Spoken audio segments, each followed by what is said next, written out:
Okay, folks, I am super excited about this young man that is sitting next to me.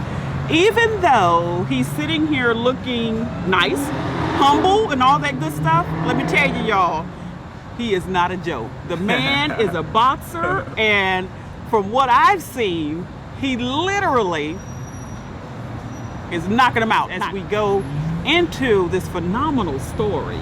In addition to his success as a boxer, the thing that I appreciate is the story behind where he is right now. His name is William Williams, a phenomenal gentleman, not just again in his abilities and his skills. I don't know anything about boxing, y'all, but I know wins. That's what I know.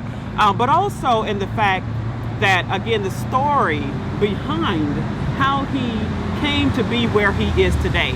That's what I appreciate. But how I found out about this young man is my protege, Alicia Davis. She was so adamant about someone that she met and his story. And the thing I think that stood out to her from what she conveyed to me is his spiritual training, I guess you could say, or the fact that he had such a spiritual insight in his work. It wasn't just, or isn't just about the fact that he has the same, it seems to me, the type of skills that Holyfield and Mayweather and all the people got, but the fact that he also is focused on spiritually and understanding that his gifts are not those of his own. So I am honored to meet you, and let's hear what you have to say just on that one component as to why spirituality is so vital to you. I just feel like you don't cross paths with anybody for there's a reason why God crosses people cross paths. I just feel like everything is just timing, like you said earlier, timing. It's crazy how everything is, comes together. But like I pray every day. I'm very spiritual, and everything's starting to fall into place, and I'm starting to realize that. And things coming together. I meet people like you, and God has blessed me with you in my life and give me this opportunity to do this interview, to bring my my family, my mother, my father, for you guys to get a chance to hear my story. I'm just very appreciative. Thank you. Hi, I'm William Williams. I'm Dina Williams. I'm William Williams III. I'm a professional boxer here from Atlanta. I am 3-0 currently, 2 knockouts. I got into the sport of boxing when I was younger. My dad, he started, training me, and it started to come natural to me. And I believe we moved. I started competing when I was the age of 9 here in Atlanta. I had my first fight. I was a little nervous, it was first time ever competing. But after that, it just came natural. After that first win, I love the winning part. So, it just came natural, and I began to train and take it seriously. And I do believe that is my God's gift. It's my God's gift to do what I'm doing right now, and I feel like everything's playing out the way it's supposed to play out right now. God is putting the right people in my life, great parents. I don't know where I would be if it wasn't for my mom, especially. She's a little harder than my dad most of the time, but I love her for that. I love my mom and my dad for that. I'm thankful. I'm thankful for getting the opportunity to do this interview. I'm thankful for God placing certain people in my life. We just want to continue to work hard and watch it manifest. 9 years old is pretty young for boxing. Now, how did you know at 9 years old? 9 years old that's what you wanted to do. Man, like I said, my dad started when I was pretty young. I always, I trained. I was excited. I wanted to see what it was like to, be in the ring and have people watching you and, practice your skills in the ring in front of a lot of people. And once I got a chance to do that, and, of course I got the win, and I got my first trophy, and it just felt good. It felt good, and something that set into my soul, and I just, I went with it. I loved it from that day on. Actually, when he was little, around 3 years old, I would see him shadow boxing at the wall, and I'd be in my bedroom and I'd see down the hallway, and he'd go back and forth. So then I told his father. His father used to work over on the road, so when he came home, I told him about it, and we bought him Sugar Ray Leonard boxing, it's called boxing punching bag, and started practicing from there. And then that's when my husband started training him there on up, and then he competed for the first time. Weren't you afraid that he's gonna get beat up? I mean, that's pretty good. People get some blows to the head. No, I actually wasn't, because they practiced long hours, and I was really confident in my son. I believed in him, and I always knew that was his gift from a young age. I knew that was his gift. And so, Dad, what about you? Weren't you? What's your take on this? That's a young boy. Yeah, he was, young. Coming from where we're from, right outside of Philadelphia, South Jersey, it's a pretty tough area. You got people, families known for boxing and fighting. So it was kind of, it was a sport to us. It was a sport. His mother called me one day. I was working in New York, and she said that he's running around punching the doorknobs. I had him watching boxing with me when he was young, but I didn't know he had the gift until really my wife seen him, punching the doors and running around punching the couch and the end of the sofa and everything. And I guess maybe 6 months later, we just started not officially training, but letting him have fun. Messing around. Yeah, messing around with the we got a little Sugar Ray stand. It had a little speed bag on the end. And he kind of picked up on it immediately, and we just went from there. And like I said, we let him have fun with it for years. We moved from Jersey to Georgia. We went to a boxing club for the first time, Paul Murphy Boxing in Dorville. We met Mr. Murphy, and that kind of got the ball rolling from there. And he was just a natural, just a natural. He picked up on everything we showed him. And I learned as he was learning. I never boxed. I played football and baseball, but I kind of learned as he was learning, and he excelled. Just quickly. Like I said, he picked up on it very fast. We have athletes in our family: track runners, baseball players. I guess in my family, this is the first true boxer. But I recognize that was a gift, very special. Little kids his age, he would play with. Some of the kids would say he's so fast, he was like a cartoon. Running, boxing, wrestling. He was just always so fast at everything he did. It wasn't the average kid, so we knew we had to pursue and get him started and just see where it would take him. And so, William, for you said that first trophy, it made you know that, okay, I want to do this. What was the significance, or was there a significance to that trophy and how it made you feel? What was that about? I think that was my first, it was a state tournament, I believe. It was a state tournament. I believe I fought twice in that tournament. I think one night, and then I had to turn around and fight the second night.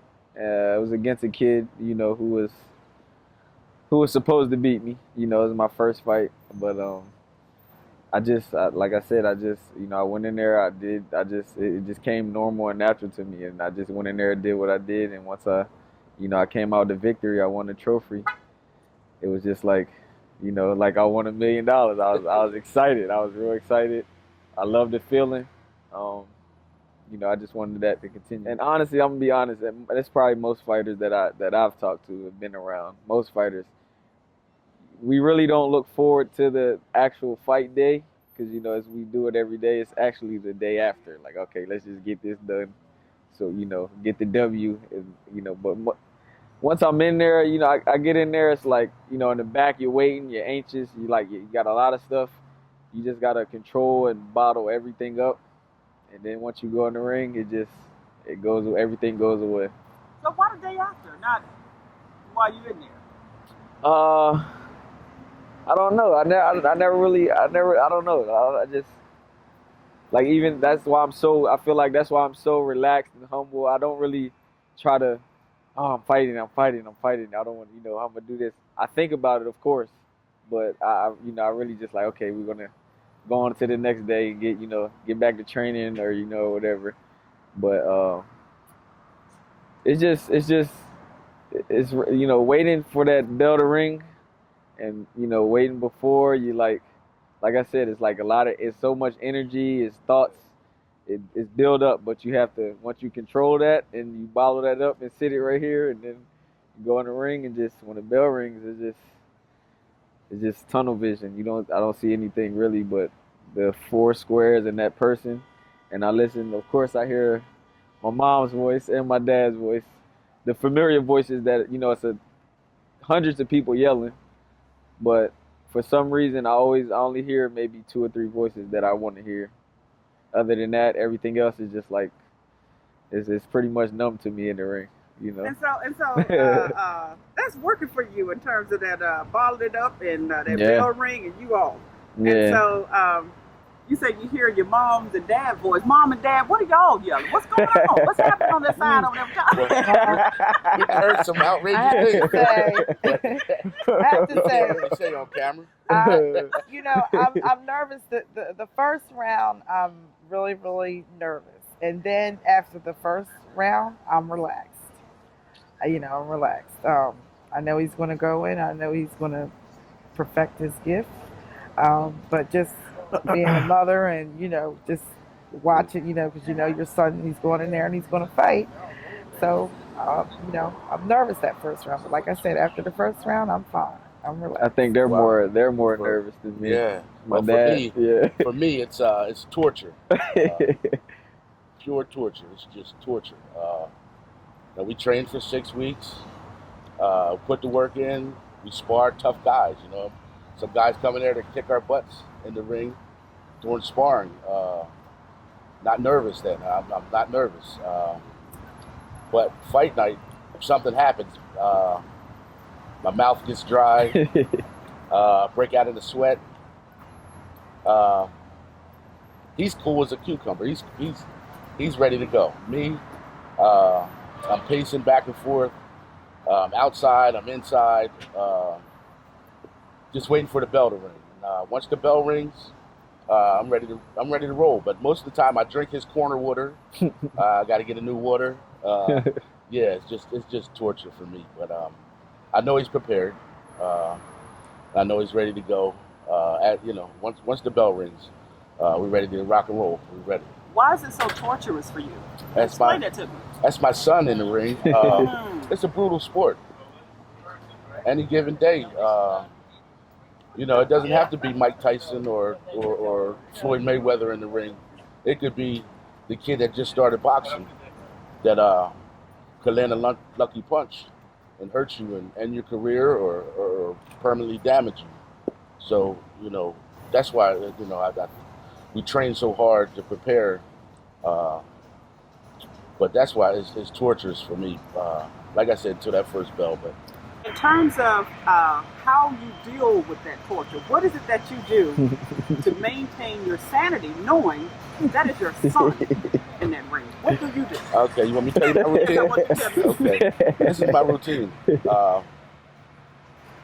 Like I said, he's over there listening to his music in his headphones. Me, I am not talking to anybody. I see you, but I don't see you. Like I'm walking past people that I usually talk to. My wife, she's telling me, go sit down. But I'm outside, and I smoke a cigarette before every fight. I have to go outside. Now I guess since he's been a little kid, right before he goes in the ring, I have to go outside smoke a cigarette, relax my nerves. Like I said, I come in, my mouth's like cotton. I drink all his corner water up. I have to get another water. And he's calming me down. You know, he's like, all right, Dad, let's rock. Let's get it. And then I come back into focus, and it's time to roll. You know, and then it's time to roll. Awesome. Now tell me about the journey. Let's talk about the journey here for a minute in terms of sacrifices. How you got to this place. This young man has gleaned from people. Instagram is telling some of the stories, like Floyd Mayweather and Holyfield. These guys are top of their game, champs, obviously. But to get from that to that place, from where you started, give me some of the details, Mom. A lot of the sacrifices were for him. You know, we, as a family, we all pack up in the van and we would drive to Doraville from Lithonia. He would go into practice. A lot of time, and I'd take the other kids to the library. We go to the library, come back. He's still practicing. Fall asleep in the van, and we're waiting for him to get done practice. And you know, for a lot of years, we kind of focused, you know, on him with his sport and just putting in, you know, a lot of time, 5-6 days a week, 3-4 hour days. Yes, a lot of sacrifice. And so when you say sacrifices, give me an example of one. You did say something about the van. Because my understanding, how old was he when you all started? 9 years old, there was something, but how old was he when the thought was of him, the gift or the boxing? When did you first notice it? As young as what? Oh, yeah, because he was like 3 years old. Wow. He was 3 years old, actually. Okay. I noticed at 3. Okay. And so, let me ask you this: what would you say to parents who may have doctor, lawyer in mind for their kid, but then you're seeing something else, but you're determined to take them down that road of doctor, lawyer, even though the gift is saying one thing, but tradition is saying another thing? What would you say to those parents? What I would like to say is, well, I'm a mother of 11 children, and each and every last one of the children have their own gift. So whatever their gift is, I push them to their gift. I don't try to make the kids be something that I want them to do. It's whatever their gift is and their talent is, I pursue and I push in that direction. So it's always better, because if God gives you a gift, He wants you to perfect that gift. Right. Awesome. You can only, you know, a talent like with William. Say if we didn't pursue boxing and pursued another path, or if he, you know, sooner or later, that talent would have came out. Either in school, beating up someone, fighting in school, or any, you know, some form it would have came out. That way, you know, with your children, you pay attention, like my wife said, focus on what they do naturally.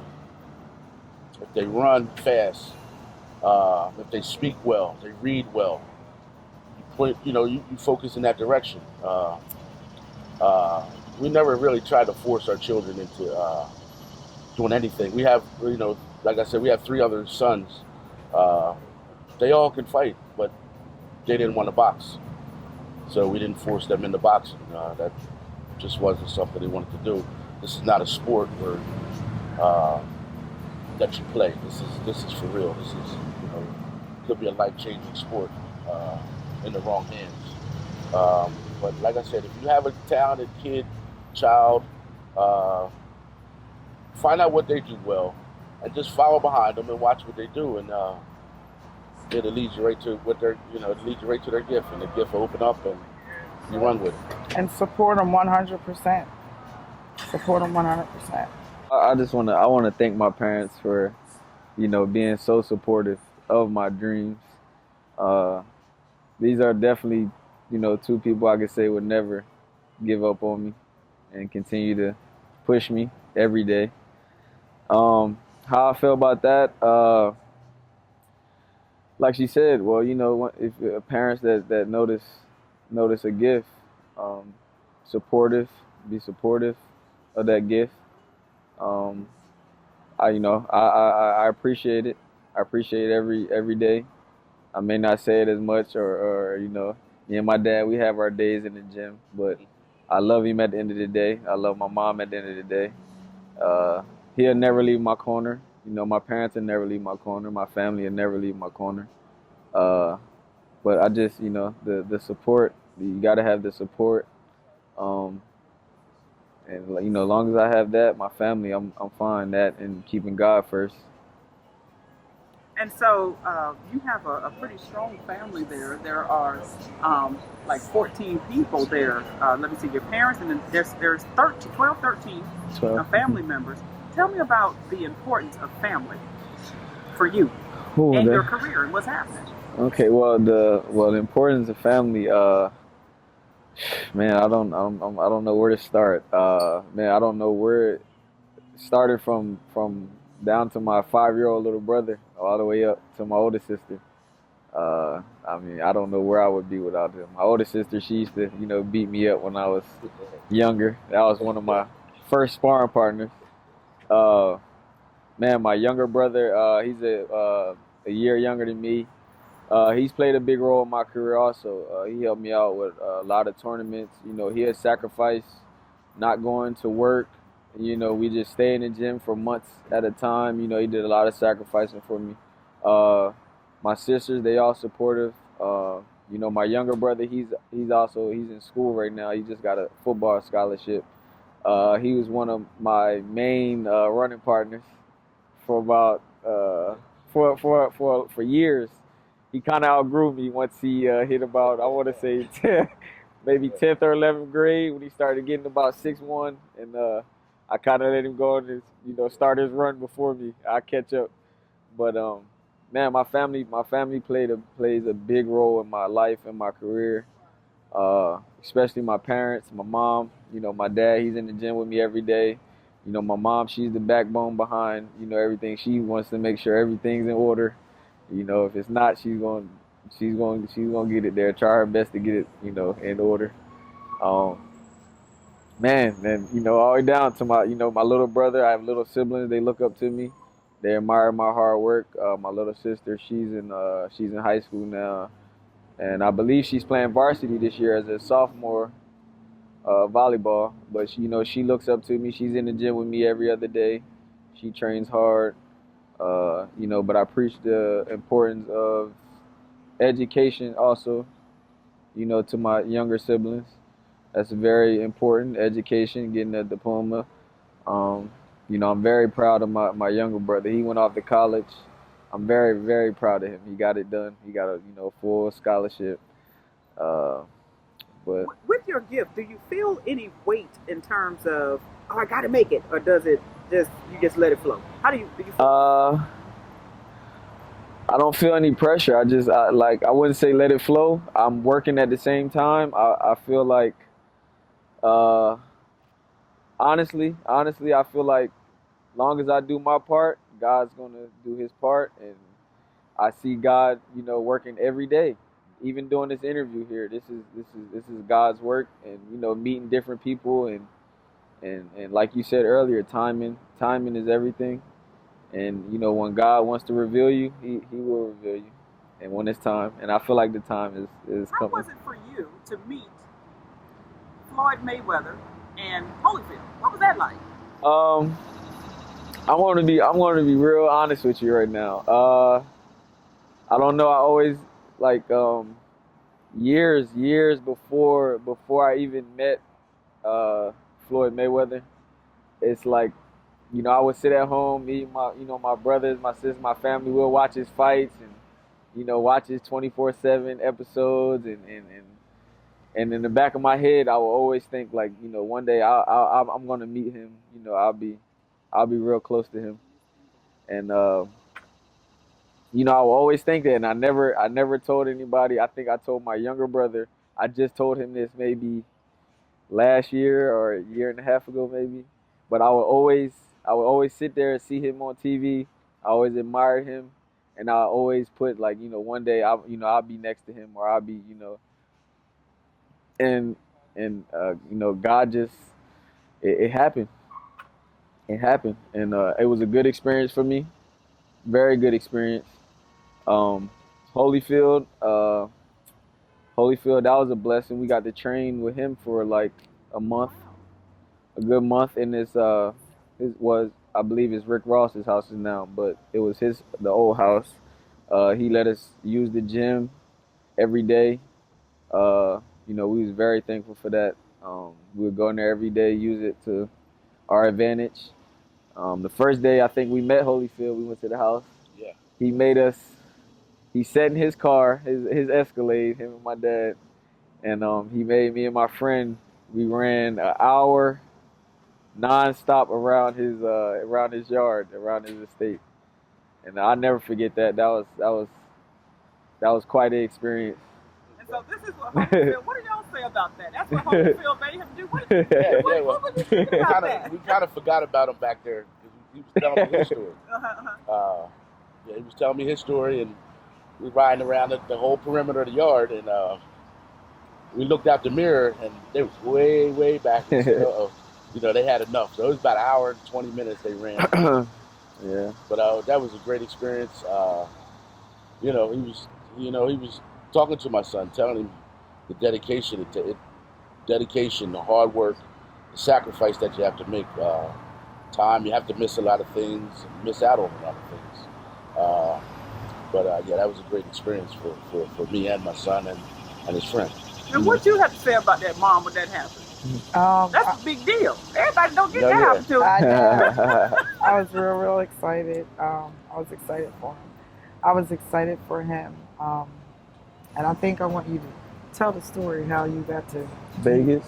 Story. Yes. Oh, okay. Yeah, I'll Tell us. Please. Man, and yeah, you're right. You're right. God, that's God. That was definitely God. How I met Floyd. I went to. I was actually going to Vegas. I was going to Vegas to train with another trainer, and I talked to this guy, and we talked for about a good maybe 2 weeks. He was a friend of a friend. Well-known. Yeah, well-known boxer, Hall of Famer. I want to say his name, but he's very known in the boxing world. So he called me for about a good month, and then I finally, I talked to my dad and my mom. I said, I'm gonna try. I tried to go out to Vegas and see what it's like. And I also my friend that was training with me at Holyfield's, he was gonna come out there with me. And I think we went to train maybe a week before that, and something told me, in my spirit. I was talking to my friend. I told him, you know what, let me go out here and see what it's like first, because I rather, if it's a bad situation, I'd rather it just be one of us in a bad situation than both of us out here, you know what I mean? So I gave him my other half of my ticket. I gave him my other half of my ticket. So I went off the one way and I left, his other one way, back with him or whatever. So, and I got out there and, guys saying one thing on the phone, and when I got there, it was totally different. It was just a bad situation. Yeah. Well, he was calling. He called. I guess he didn't want to tell us at first. Yeah. But the guy was, something was going on mentally. Something was going on mentally, and it didn't work out. So, go ahead. Oh yeah. So made the phone call and. Yeah. I maybe not even a week. Maybe. Like I said, it was a bad situation. The guy ended up putting me out the house completely. I had about 2 suitcases. Yeah. Book bag. He completely put me out. Put me out on the street, and so I'm walking. It's about, I want to say, close to 110 outside in Las Vegas. Yeah, it's pretty hot. So I'm just walking down the street with my bags, and I don't know, I just had a feeling I wasn't really, I wasn't worried about anything. Wasn't too worried. So I was just walking. I said a prayer. I prayed, and I said, God, He'll take care of it. He'll take care of everything. So I'm walking. I'm walking about a mile, maybe a mile with my bags down to the I think it was a subway, the closest subway. Um, I got to the subway, so I said, I didn't want to. I was gonna call my parents, but I didn't want to put them in a panic, So I called. I think I called my sister first. I called my sister, and I didn't want to put my parents in a panic, and so I finally called them. I told them what happened, and I said, the guy put me out. I'm walking down Las Vegas Street. I had all my bags. It's hot outside, but I never. I just had to, I never worried about anything. I said a prayer. I said, God to make sure I'm fine. God to take care of me. So I got to the subway. I made a call, called my parents. They made a few calls to some friends they know out there, and then I made a call to a friend that I had here from Atlanta that lived there. So I called him, and he's like, oh, I don't think I have roommates here and stuff, such and such, such and such. I'm like, okay, that's fine. Well, everything will work out. So I end up, he called me back. He said, you know what? Don't worry about it. My friend here from Atlanta, he said, don't worry about it. He said, just come in. He said, if we have to, pile up in there, whatever, till you, want to get back home. So I said, okay. Well, I went there for a day, maybe a day. I was actually coming home. I was gonna come back home, and get back to work here.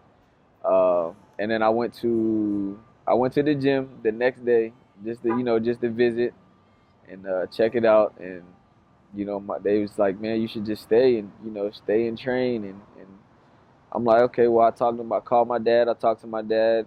He said, well, try it out. And I said, well, and I ended up being there for 2.5 years. When I first actually met the man, I didn't even actually meet him. I seen him come in the ring. Yeah, he came in the gym.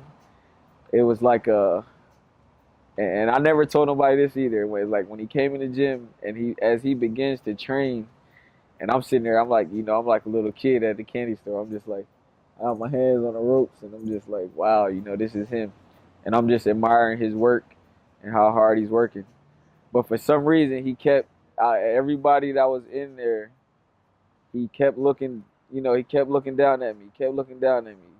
Looked at me like maybe, I want to say maybe 5 or 6 times, and it kind of like, I wouldn't say scared me, but it's like, man, like, I don't, he's feeling my energy. Yeah.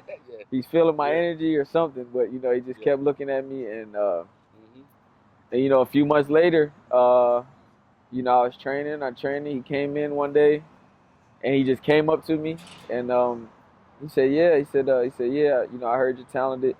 And he said, put my number in your phone. And he took my phone out of my hand. He put his phone number in my phone. And he told me, he said, text me or call me, anytime. And, I have a few text messages from him. And, that was real. That was, it was unbelievable for me. The first thing I did, I called my dad. I called my parents. I'm like, I couldn't believe it myself. And he helped me out.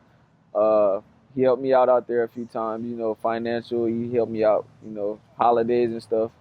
He's a very, very humble individual. I would say he's different outside on camera, and far as outside the camera, I feel like he's two different. He's two different people. He take care of his family. He's very family oriented. And what really shocked me, the one day I got a chance to run with him, take a jog with him. It was just me and him. Yeah, it was just me and him. I was on my way home, and I seen him ride by. I said, hey, can I run with him? He said, yeah, come on, man, come on.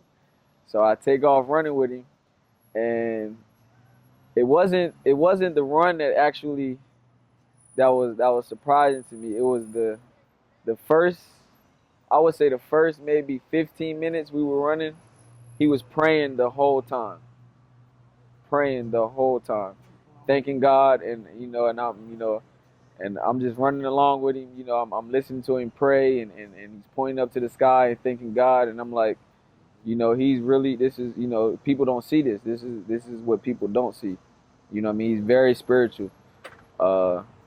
And that was real. That was once I seen that was really that was real big for me. That really inspired me. And the whole time I'm running, and he get done praying, and so I have a million things running through my mind. Like, I don't know what to ask this man, or what to even try to talk about. But of course, we just started talking about boxing, and it was a great experience for me. I never thought in a million years. Well, I knew one day I would meet him. I didn't think it would be like that, though. I always had that feeling, though, weird feeling. I always had, like, I'm going to meet him one day. I'm going to be around him one day. And when it came true, it was like, I'm like, wow, this is God for real. This is really, you pray about stuff, you put it in the atmosphere, and it will manifest. What do y'all have to say? As a mom, your son is just like thousands and thousands of miles away.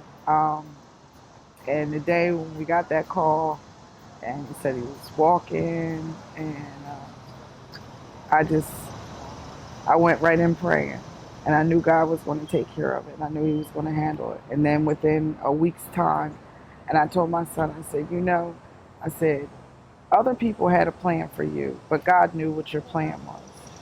He knew, he had worked it all out. So I wasn't surprised about anything, how the ending went. Because a lot of times people don't look at the end. They always want to look at the now, but not down the road, what's going to happen in the end. And in the end is very, very important. And, every day I send my son a message. Go with God, stay focused, I love you, and have a blessed day. And when I say stay focused, because it's so easy to get off of not being focused. Your surroundings, it's real important. I'm always talking to my kids, always just staying in their head all the time about staying focused. And some of them kind of take it for granted, but they don't realize and know that it's very, very important, because it's so easy to get off balance and not be focused. As long as, when I say it, it's for me too as well, for me to stay focused as being a mother, as being a wife, as being a supporter. I have 10 different children with 10 different, attitudes and moods and gifts and talents, and I support them all. Wow. When he called and said, what took place, I called a few friends, like I said, and both of them was out of town at the time. I guess an hour or so went by, and then he finally called me back and said he got in touch with one of his friends from Atlanta that lived in Vegas, a good friend that we know, and that he was fine. So we just started making plans for him to get back home. And the next morning we called, and he said, "Well, Dad, I think I'm gonna stay out here. He has enough room. We can make it work." He said, "I'm gonna stay out here for a little while and see what happens." And he went out there, and he I tell you what, he developed a lot. He learned a lot. He came back. He came back a pretty solid fighter. He came back pretty solid, ready to work. He always worked hard, but he was ready to go for his goals. He was focused and more hungry than I ever seen him before. Yeah. So, William, where are you going? Where are you headed? What's happening? Where are you going? What are you you're going somewhere. Where are you going? My vision, I want to continue to work hard, keep God first, and me and my dad, my family, we're gonna go to the top and conquer this. We're gonna get a couple belts, bring them back to Atlanta, Georgia. That's definitely in the works. We're just gonna, keep working hard. That's the only way it's gonna come. You work hard enough. You work hard, it's gonna come. It has no choice. Where do y'all see him going? I see my son being the world champion. That's where I see my son going. Yeah, absolutely. The world champion. I tell him all the time, for me being a trainer on the outside looking in the ring, watching him fight and watching other fighters fight, he's 100. 100%. Yeah, he's got what it takes, and it's not going to be long. It's not going to be long. We're going to be on that stage. We're going to take the stage and take the belts and be on top. I can say, man, I never boxing after, let me see, when did I quit football, maybe my senior year. I always loved boxing, but the places it has taken me, I never would have thought in a million years I would be. You know, that's how I know I'm destined to do this. When I work hard, God puts things in place so fast, and it goes so fast. Like I said, when I was about 19, I moved to Miami. 19, 20. Yeah, boxing. I moved to Miami. I had my USA boxing. Yeah, I was on the USA traveling team. World Series of boxing. Man, I look up, and even now today when I look at my passport, and I just like, you know, boxing has took me places I've never in a million years thought I would be coming, coming from, where we come from. But I'm blessed. I'm glad, I was raised the way I was raised. I'm glad I came up the way I came up. A lot of people I see go through, certain things I've been through, struggle. A lot of people can't really handle it. A lot of people don't understand it, but that's why I continue to stay humble and keep God first. But he's definitely real. He's definitely real. And Where to see you fight? How can they find you, to follow you, and to know where to come see you fight?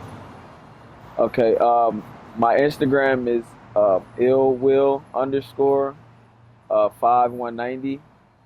Facebook, search William Williams boxing, and also we have Instagram. We have Dungeon_promotions, and Dungeon Boxing Gym, where I train in Covington, Georgia.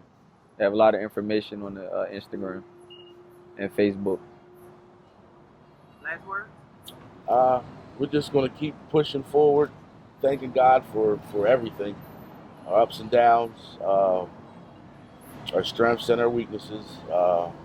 Asking God to protect him and our family, like we pray every night, to give us strength and guidance, and just keep meeting and accepting nice people that we cross paths with, and just stay humble and give God the glory.